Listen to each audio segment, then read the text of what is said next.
क्या कभी किसी ने सोचा है दिल्ली से वैष्णो देवी तक पैदल जाने का, वो भी बिना किसी प्रचार के, बिना किसी स्वार्थ के? लेकिन हाँ, कोई एक तो है जो सोचता नहीं, केवल करता है। वो तो बस माँ का आदेश सुनकर चल पड़ता है, और उसे आप भली भांति जानते हैं। वो है कुंडली का दौड़नाचार्य, सूर्य समान तेजस्वी, अपनी धुन का पक्का, माँ जगदम्बा का जिद्दी बेटा, जो प्रण ले चुका है एक कठिन यात्रा के लिए। वो भगवती का शेर जा रहा है दिल्ली से वैष्णो देवी की पैदल यात्रा करने के लिए। जी हाँ, पैदल यात्रा, जिसमें न कोई स्वार्थ है, न कोई लालच,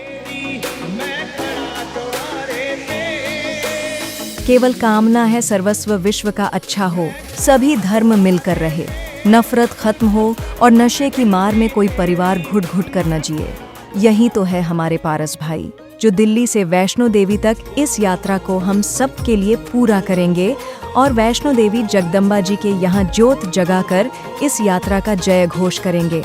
इस यात्रा की खूबसूरती और भी बढ़ जाएगी जब गुरुदेव अपने किसी भी प्रेमी के घर पहुंचकर लंगर पानी लेंगे, क्योंकि यहाँ वो रास्ते में आने वाली अपनी किसी भी संगत के घर पहुंचने वाले हैं।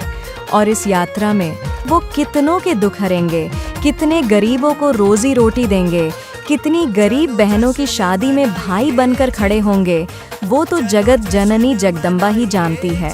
इसी के साथ इस पवित्र प्रेम की यात्रा में पारस भाई जी हर शहर में रोज रात को माँ की चौकी करेंगे, साथ ही जो उन्होंने जीवन से सीखा उसे अपने प्यारों के साथ साझा करेंगे।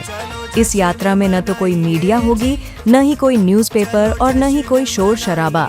केवल भगवती जगदम्बा के जयकारे होंगे, धर्म रथ में जगती ज्योत होगी और माँ जगदम्बा को मनाने के ऊर्जावान भजन होंगे, जो धर्म की सादगी और एक गुरु का प्रेम प्रदर्शन करेगा। इस यात्रा के पड़ाव होंगे और हर पड़ाव पर माँ की चौकी और विशाल लंगर होंगे, और ये शोभा यात्रा प्रेम का संदेश देती हुई चलती रहेगी। 6 दिसंबर दिल्ली से माँ जगदम्बा के आशीर्वाद को लेकर सुबह 10 बजे प्रस्थान करेगी, जहाँ वीरों की भूमि सोनीपत में शाम 5 बजे माँ के प्रेम से पहला संगम और पहली सेवा का आरंभ होगा। लोगों के दिलों में भक्ति की चिंगारी जलेगी।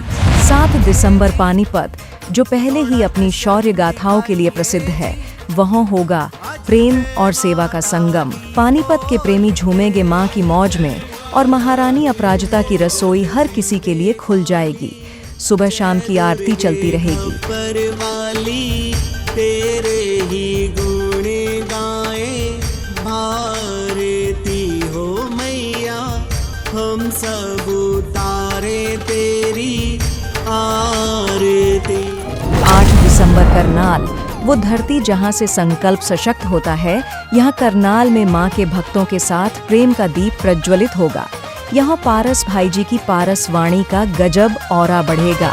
दूर दूर से आए हैं तुझे दिल का हाल सुनाने। 9 दिसंबर कुरुक्षेत्र, इस दिन धर्म भूमि से उठेगा प्रेम और एकता का संदेश।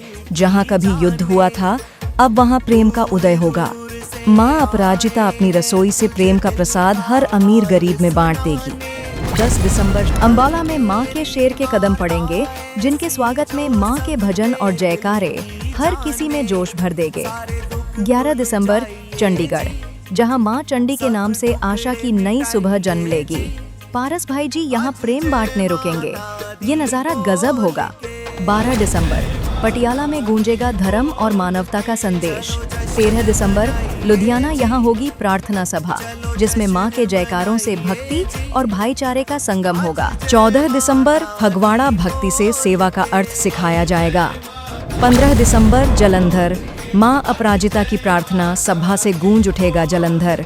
16 दिसंबर मुकेरियाम, यहाँ पारस भाई जी युवाओं को धर्म को अपनाने का संदेश देंगे। 17 दिसंबर पठानकोट, यहाँ पारस भाई जी भक्ति से भरे गीतों से लोगों के मन का दुख हरेंगे। 18 दिसंबर जम्मू, माँ के प्रेम की गूंज यहाँ हर आंगन में सुनाई देगी। 19 दिसंबर कटरा, माँ के दरबार में पारस भाई जी की कठिन यात्रा का अर्धविराम माँ वैष्णो देवी की पवित्र कथा के साथ। 20 दिसंबर माँ के भवन की कठिन चढ़ाई, यहाँ भक्तों के संग माँ के दर्शन की आस्था प्रज्वलित होगी। 21 दिसंबर दिल्ली को वापसी माँ का धाम गूंज उठेगा माँ के जयकारों से, हर कोई जय माता दी ही बोलता रहेगा। जो इस प्रेम यात्रा का हिस्सा बनना चाहते हैं, उनका स्वागत है। यह कोई धर्म का प्रचार नहीं, बल्कि आत्मा की जागृति और प्रेम का मार्ग है। केवल वही आएं जो माँ की ज्योत में प्रेम और एकता से जीना चाहते हैं। इस पवित्र यात्रा में लंगर सेवा और किसी भी प्रकार की श्रम सेवा देने वाले सभी श्रद्धालुओं का स्वागत है। चलो जश्न मनाइए जी, चलो जश्न मनाइए जी, आज जय माता दी बोल के।